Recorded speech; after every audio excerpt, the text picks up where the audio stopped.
We're going to do a color splash. That's what we worked on in class the other day.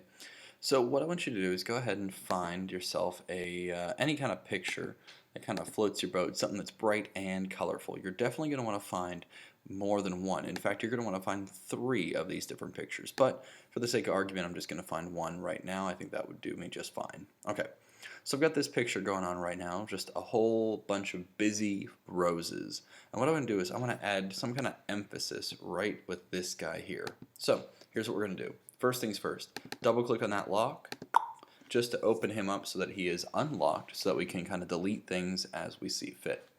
Then I want you to go through, we want to duplicate this. Okay, we got to make another one. So we could select all, copy and paste, that would work, or I could right click over here and duplicate my layer, just like so. So now I've got 2 of the exact same layers. Okay, all right.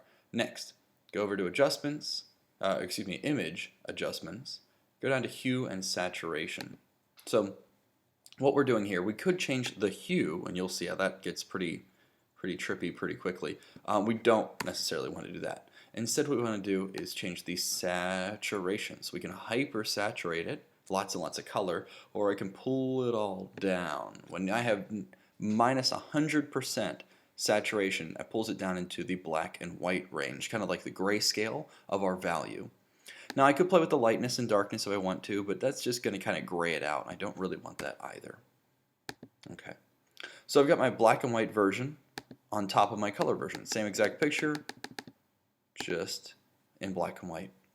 Now I'm going to go up to my layer because I want to make a layer mask. There it is, layer mask. Now you could do reveal all or hide all. They kind of do the same thing, but I'm going to do reveal all. I think that works best for me.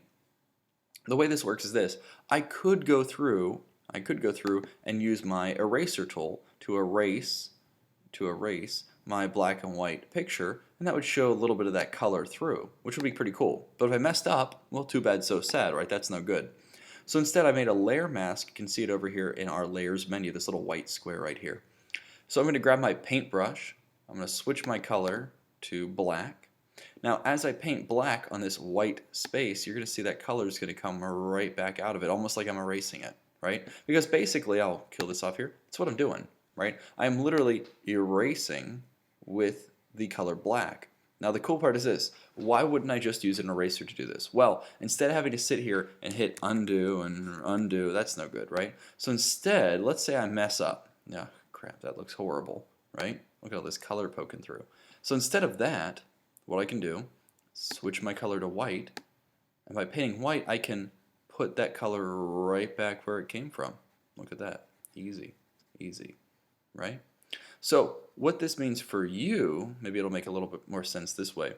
So let's say I want just this flower to be color splashed, to have a whole bunch of color inside. Well, I can zoom on into it, start pulling that color out, and let's say I mess up. Whoa, man, all over that leaf in that background, that's horrible. Well, switch my color, maybe pull my paintbrush down just a hair, kind of get up in there. Get on those edges. Maybe I don't want this leaf either, just the red of the rose. That's what I want. So right up in there. Just like that. Right? Just like that. Okay.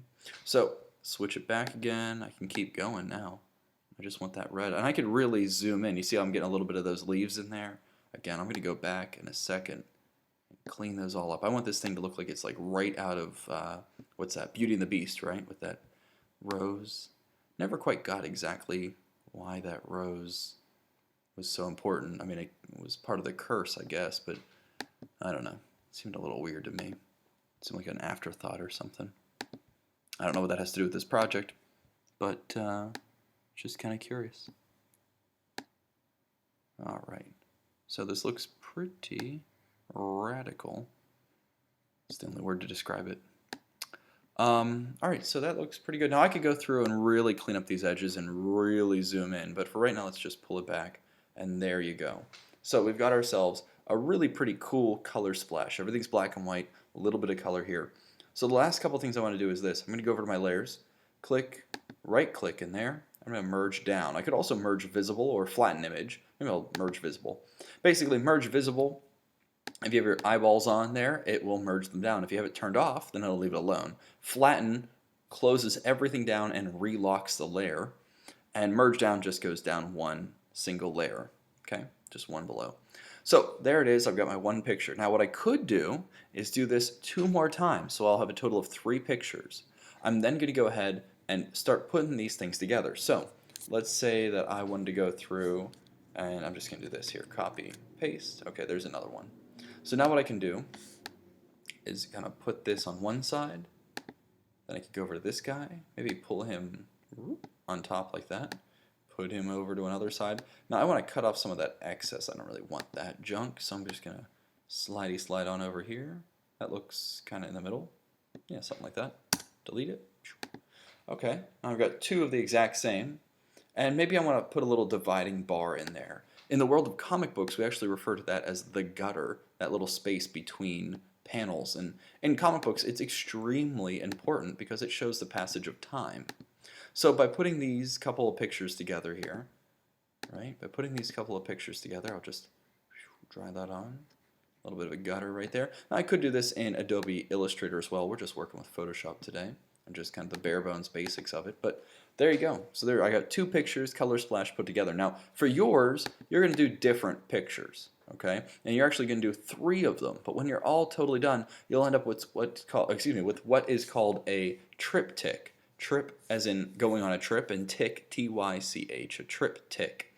And a triptych deals with 3 images that have something in relation to each other. So maybe I have a flower, like a seed, then I have a flower growing, then I have a full-grown flower. That would show a passage of time, something moving through. I could also take a singular picture and slice it up into 3 pieces, but you want each piece to have its own little color splash, and you want 3 of them, not 2 like in mine. You want 3 total. And that's your color splash. When you're all totally done, go ahead and merge down, merge visible, all together. And remember to file and save as. And make sure to save it. You can name it whatever you want, but make sure to save it, in this case, as a JPEG, so we can upload it to our DeviantArt page. Okay? Alright guys, that's it for this lesson. See you soon.